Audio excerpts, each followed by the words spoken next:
Before we begin, thank you very much to Savannah the Moth for joining the Patreon campaign. Absolutely appreciate it. Thank you very much for the support. I'm going to keep this intro short because this video might be a lot longer than I thought when I put it together. So, Tuesday, instead of doing this video, I did a review of a chair. Now, it is a DX Racer. It's really important to me that I got to review a piece from such a big brand. It's a big step forward and step up for the channel. So if you skipped over the video, and I know a lot of you did because of algorithm or whatnot, please go give that video a look. It's a funny video. I actually put my comedy chops out there for that one. So at least it's an entertaining look at, the product. I would appreciate it greatly because I did put a lot of effort into it. But that said, that was the appropriate day to do the video we are doing now, because I spent every Tuesday, I spent most Tuesdays this year talking about the best Transformers of every year of the franchise's 40-year history. And that list, I think, was done about as well as I possibly could. I'm very proud of how it came out. But there is one rule in those videos that kind of held it back, since it was for the anniversary. I wanted to focus only on first run toys of every year, which excluded a lot of really good repaint and retool toys that otherwise got ignored. So this is going to be kind of the addendum, like the encore performance of that entire year-long project of mine, where we're going to take a look at every repaint and retool that should have been on the list. One from every year, the one that was most likely going to breach the top 10, should that be included. Now, a lot of the rules are still going to apply that applied in those top 10 videos.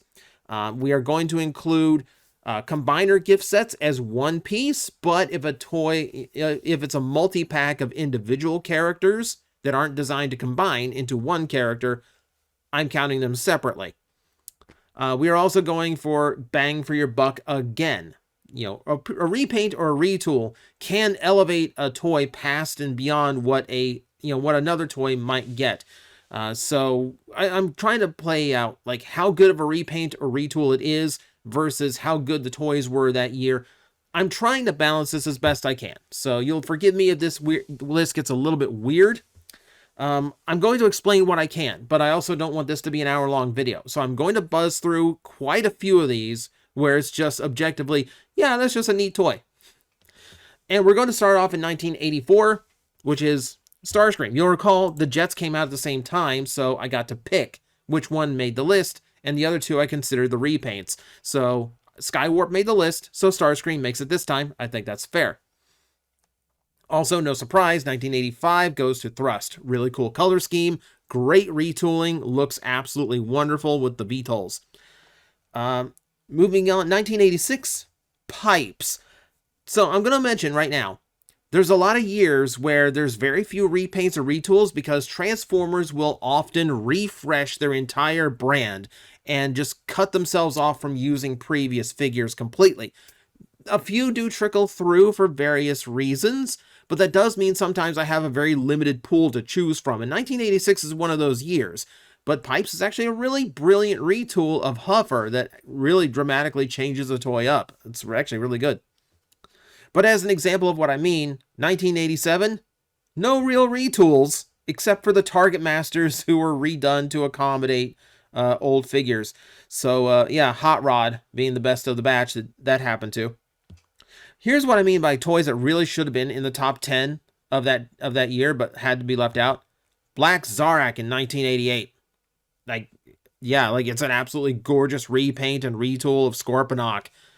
It absolutely should be on anyone's top 10 of the year, unless you're playing by arbitrary rules like I was. Likewise, 1989, Great Shot. Of course, it's going to be the retool of Six Shot. There was already a shoe-in to be the best toy of its year, and then you go and throw this repaint on. I love the new mode. With the Rhino, I think that actually suits the bulky nature of that beast mode way better than the cat, whatever, whatever the beast mode was trying to be in the previous one. Let's put it that way. Whether this is Six Shot's brother or 6-shot reconverted into an Autobot after his redemption in Headmasters, you call. You are up to that one. What I think is neat about this one is, like, this is the earliest sign of the Brave aesthetic that we would eventually be getting from Takara. 1990, again, very few repaints and retools, but the best toy that was a repaint, Metro Titan. Pretty easy there. Obscure repaint. And Metroplex always gets gigantic figures, so not likely one you're ever going to see. Is like beyond obscure at this point. But yeah, there's a Decepticon repaint in Japan, and you're probably never going to see it again. 1991 is going to be another one where, like, I don't have a whole lot of repaints to pick from, so I'm just going with my gut instinct. Action Master Thundercracker. I know he's horrendously ugly to a lot of you out there, and you know what? You're not wrong. I can't tell you you're wrong, but I feel like this is the toy that goes all the way around and comes back to being completely awesome again.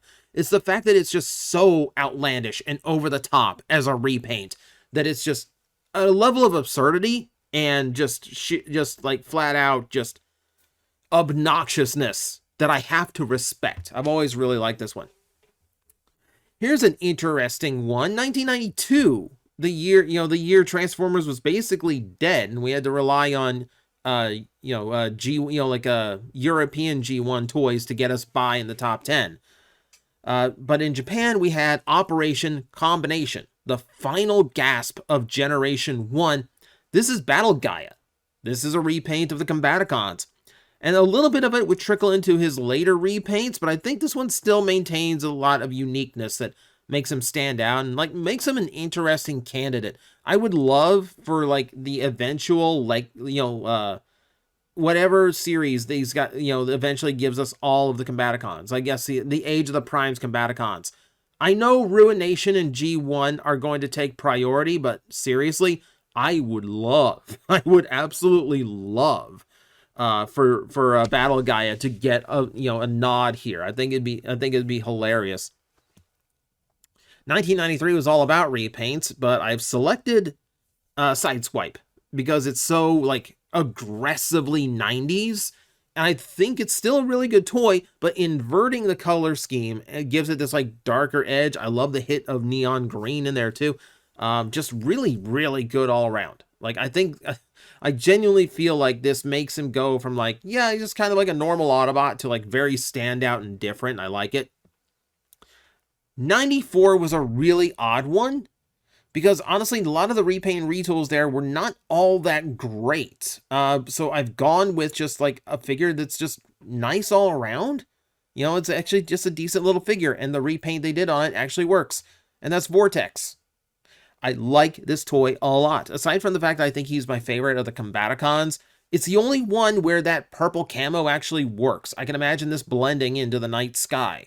It's a good tone. It works really, really well for him. And it's a nice little figure overall. Transforms nicely too. Just good all around. Here's one that might be a myth or legend to you. The G2 Megatron and Starscream 2-pack in 95. This did come out, but it came out in extremely limited numbers. So this is like one of the rarest of the G2 toys, but it does exist. And it is a repaint of the Dreadwing figure, and I genuinely believe this is the best color scheme that this set of toys ever had. It's been redone a lot, but, like, this, I think, was the peak of it. Looks nothing like Megatron, but you know what? We make do. And it's still a really, really good toy, no matter what you do with it, no matter how badly it's mistransformed on the box art. When we get into Beast Wars again, I'm getting limited in the repaints I can pick from, so I'm going with ones that I just think are really good and elevate the toys based on what they previously were, which is why Buzzsaw ends up on the list. I love this color scheme. The bright yellow and going with, like, the Hornet kind of colors rather than like a Wasp or a Bee, I think works really, really well. And I think it's got more character. You remember, in 96, the Waspinator toy had a lot more gray to it. It really didn't look like the Waspinator we came to know of from the cartoon. So this one actually did have a lot more personality than it's, the toy it was originally based on. So he gets on the list for that reason. 97 gives us a chance to go into the Machine Wars for a little bit. The one I've picked here is Starscream. I will admit it's a little bit dull compared to some of the other colors. I can't remember. There was another one. I can't remember who it was now. This was really close to getting bumped off the list, but just the fact that it's such a solid toy makes it count, makes it viable for re-inclusion here. It's funny. Like, this is the one where I'm like, yes, it's a repaint, but another one is a better repaint. Like, it looks better, it looks nicer. But then I go back to bang for your buck. I go back to, like, this is supposed to be the best repaint or retool that would have made it into a top 10. And in that, kind of have to give it to that Starscream. It's still a really, really good toy. 1998, we got another multi-pack, and that is King, God Neptune. I almost went with his original name. The God Neptune set is just so good. Like, it does a great job of continuing to look aquatic in a very different way than the original Seacons did, and looks really, really cool. It's such a cool, good, unified color scheme. The teal and the bronze all work really well with the white and gold. Immaculate color scheme. Absolutely immaculate color scheme. 1999. We're going by sheer repaints here because we don't have too many huge toys to talk about yet. It's got to be that Fox Kids Tarantulas. This thing is gorgeous, I notice I'm leaning toward, like, a lot of, like, black color schemes, especially if they have bright green in them. I will admit, this is the third time I've done that in this list. I can't guarantee I won't do it again. But I feel like this is such, like, the character itself and the design is so creepy. I feel like this is the creepiest look he ever had. Like, just something about that titanium steel color in this base plastic, the hits of neon green, it works so well.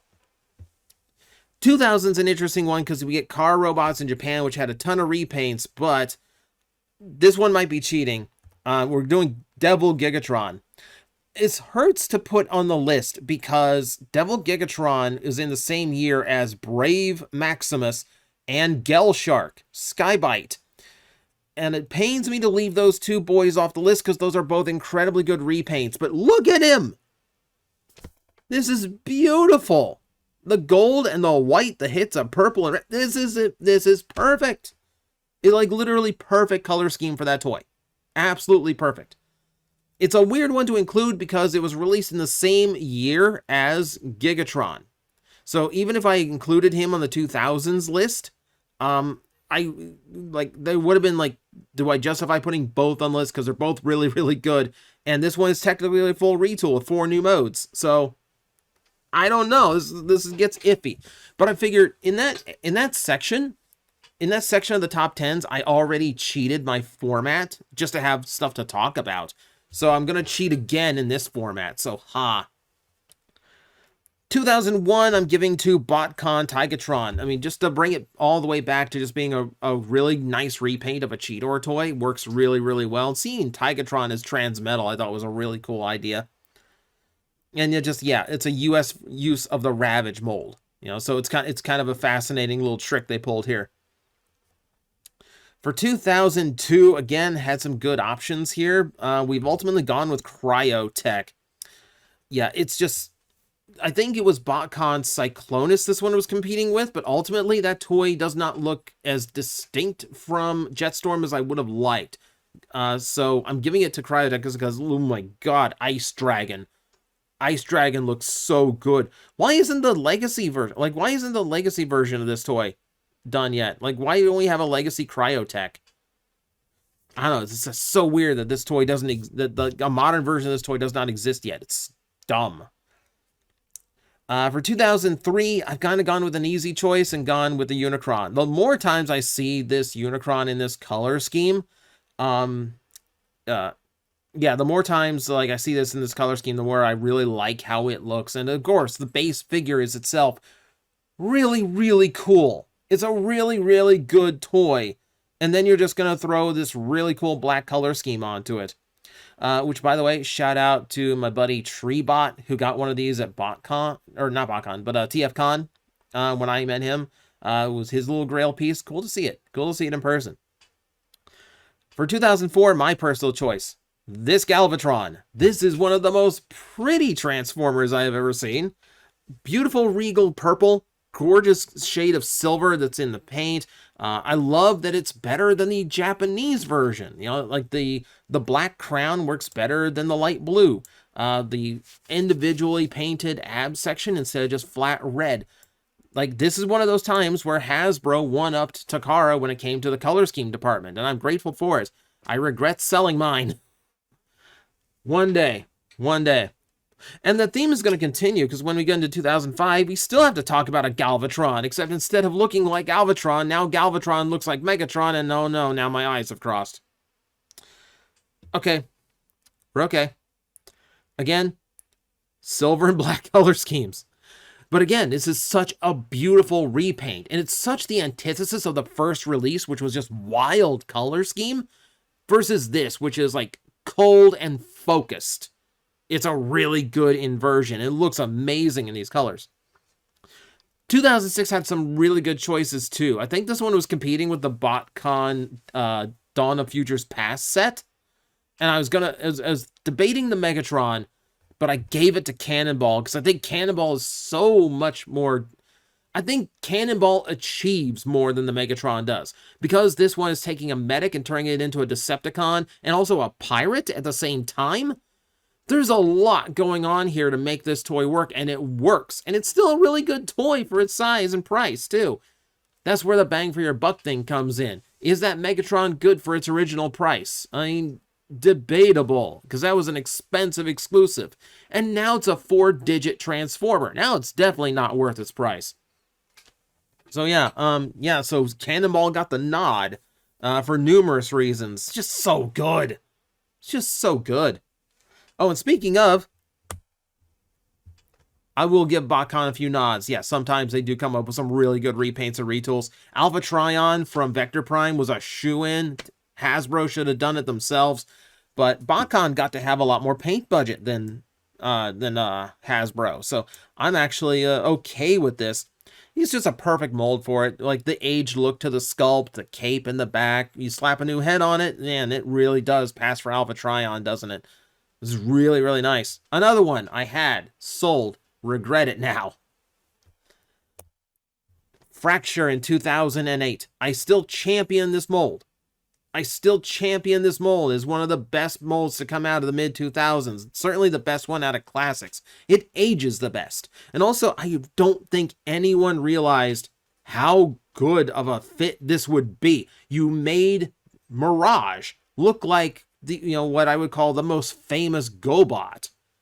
That's a really impressive trick. And it's colored every Mirage since then. Now every Mirage at retail, and then even third-party Mirages, kind of get that when will it be Crasher kind of vibe. You know? Really, really good, really good toy. Really, really good paint scheme. 2009 lets me fix something that happened previously. A lot of you called for this toy to be on the best of the year list, and it should have been. It absolutely should have been, but by my own rules, it's a retool. It doesn't count as a first run mold. I couldn't put it on, but we can talk about it now. Samurai Prowl was so good. You take a toy that's already really, really good, and the only thing that got stripped out of it were the shurikens on the legs. That's just because they stuck them in. You can see he's holding it right now.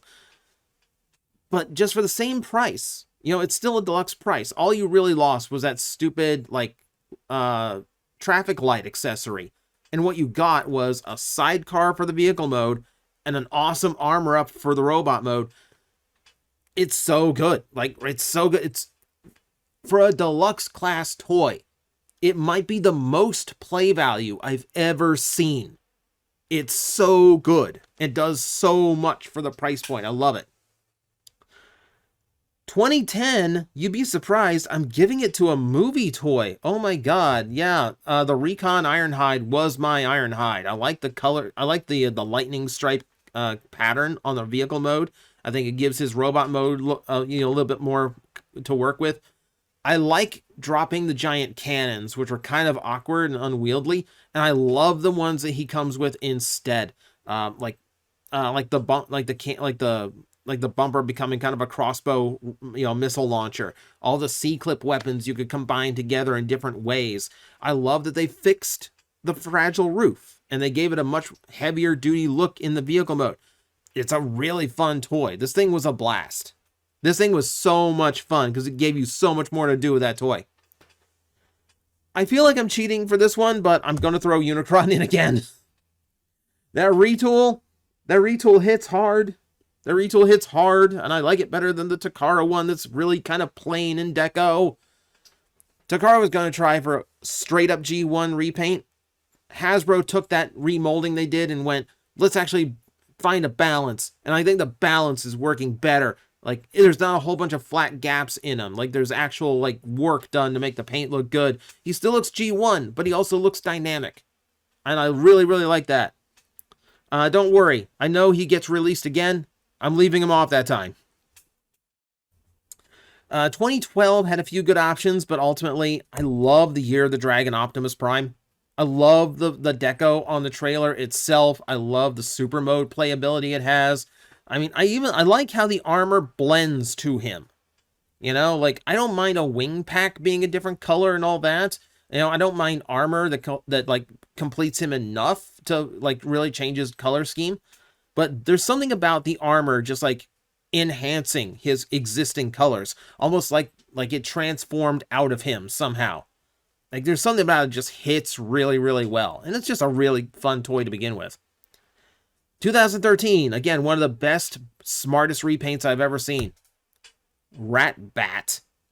This thing is gorgeous. Like, legitimately gorgeous. You take a good mold, a toy that's already really good, and then you have this really smart idea of retooling it into Senator Rat Bat. And it's just a beautiful, beautifully inspired piece. This same figure, this idea, this was done previously as like a Universe 2.0 using the Cybertron Sideways toy. That almost made the list because that one was also really, really smart as a repaint. But I think that's the one that I want to say like the Alpha. I think that came out the same year as Alpha Trion or Fracture. So both of those, like, I think it was Fracture. Now I'm really like starting to think about it. Just missed it. I think Fracture is just a little bit more clever, or not more clever, but like it applies better. Let's put it that way. 2014, a mold I champion all the time, Thrustinator, the best that BotCon FunPub ever did. It's ridiculous to use that mold, the actual like Japanese Cyber Beast mold, in order to make the weird mashup of Thrust and Waspinator. It's a brilliant idea. It's absolutely brilliant idea, absolutely genius. One of the most manic toys I've ever seen, and I love it. Going to my repaint and my multi-pack rule, G2 Menasor. So individually, I don't think anyone on this list would have made, in any of these individual figures would have made a top 10, but together, the fact that you were actually able to buy a modern version of the most legendary of unreleased Transformers, one of the most coveted of all pieces in the history of this franchise, to actually have a version of it you could have and play with, I think was a really, really cool thing to have. And they're trying the same thing a piece at a time with a new one, and I'm still not sure how they're getting the Motormaster out. But very slowly we're getting this again, which is really, really cool. I'm going the same way with 2016. We're talking Computron. Now, I put Takara's because I think it's a more complete Computron package, but I've always spoken that both the US and the Takara versions of Computron have advantages and disadvantages over each other.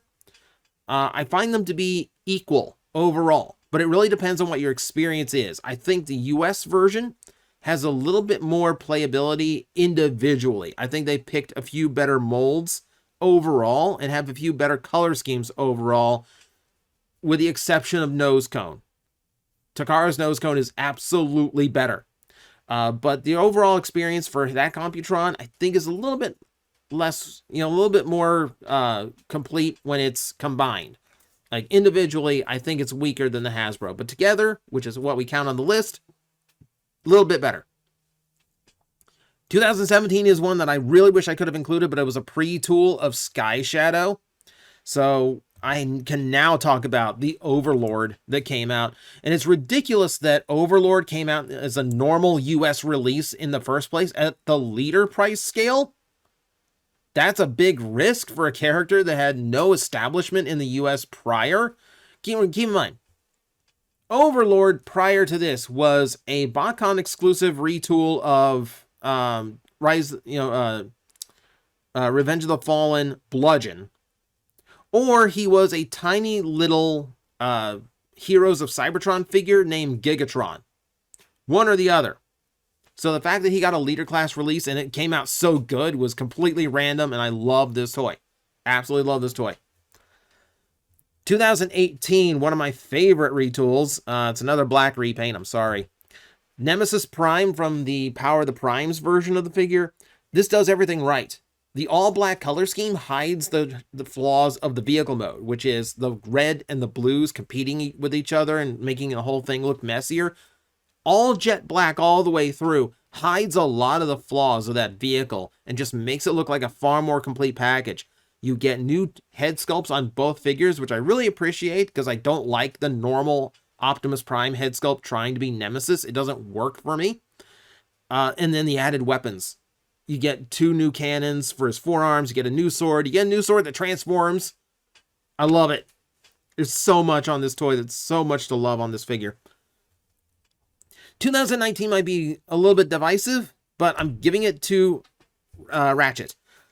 Now, I really like this toy as Ratchet. I think it works better than as Ironhide. He looks more like a rescue vehicle than he does like some like almost military-esque like armored truck.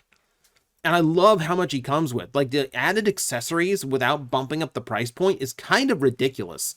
And I love I like that the weapons even have nods to the original G1 toy, to the point where, yeah, like he has like this little repair bay form that they threw in too.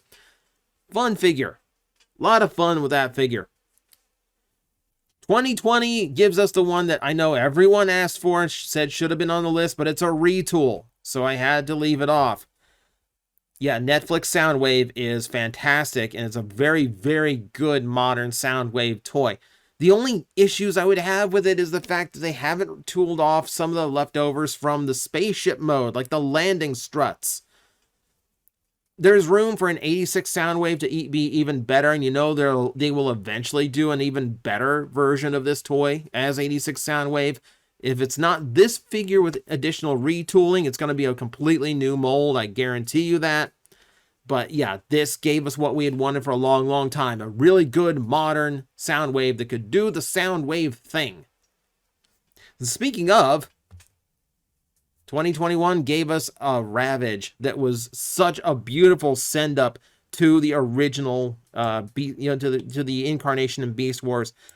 You get the original one in there too, which I thought was a cute touch to recreate the fact that that was the alt mode in Beast Wars as well. But you have this really good Jaguar mode that, just brilliant job there. Doesn't use the head. Like, it has its own dedicated beast mode head. No. Is it? I can't remember. I haven't messed with it in a long time. It doesn't have a dedicated head. Forget I said anything. What it does have is a lot of accuracy to the original cartoon model, despite the fact that it's not the Transmetal version of Cheetor being redone here. Just brilliant all the way around. Like, absolutely wonderful take on Ravage. For 2022, look at that. Black Zarak's back. Again, the retooling is absolutely brilliant. It's a fantastic figure to start with. I love that they enhanced it from the original G1 version. You have new tricks that his spear can do. You have like new sculpting on like the big Zarak head version. You have more personality and depth to it. It's, again, just beautiful color scheme on a really, really good toy. And we wrap it up with 2023, which is an interesting one for me. It's Nova Prime. It's cool that we already that we finally get a good Nova Prime toy, but for me, I have such a history with this mold. I got it as Galaxy Upgrade Optimus Prime Didn't like it, sold it off. And then again, I got it again when they retooled it into Ultra Magnus, thinking, oh, it's a Magnus that does the armor up thing. Okay, this will be fun. Didn't like it, sold it off. Had a chance to buy it again for 13 bucks from Ross. I thought maybe it was the price. Maybe if I don't have any regret over price. Bought it, didn't like it, sold it, moved on. And I did it again. I did it again when they did it for Kingdom. It's like, I wanted that mold to work so much. There's enough in the mold that I liked that I wanted it to click, but I couldn't find any way for it to click. Nova Prime, it finally happens. It clicks hard. I really, really like this toy as Nova Prime. And I don't know why. I think it's because it's doing the Optimus Prime thing. It's not forcing itself to be Ultra Magnus, but it's not directly imitating my favorite Optimus Prime anymore and doing a poor job of it. Now it's just a Nova Prime that has the Nova Prime stuff, like big wings and big guns, and that works in my brain a lot better, so I accept it now. You know, now I actually get it. Now I actually enjoy the toy. And that is 40 repaints and retools over the 40-year history of this franchise. And now for the second time this year, I've had to consider almost every toy in this entire franchise, except this time I had to do it for just a single video. So I'm going to go get some water for my voice, and I'm going to try and relax a little bit because I got a busy night ahead of me. So thank you everyone for watching. Always appreciated. And as usual, I will see you next time.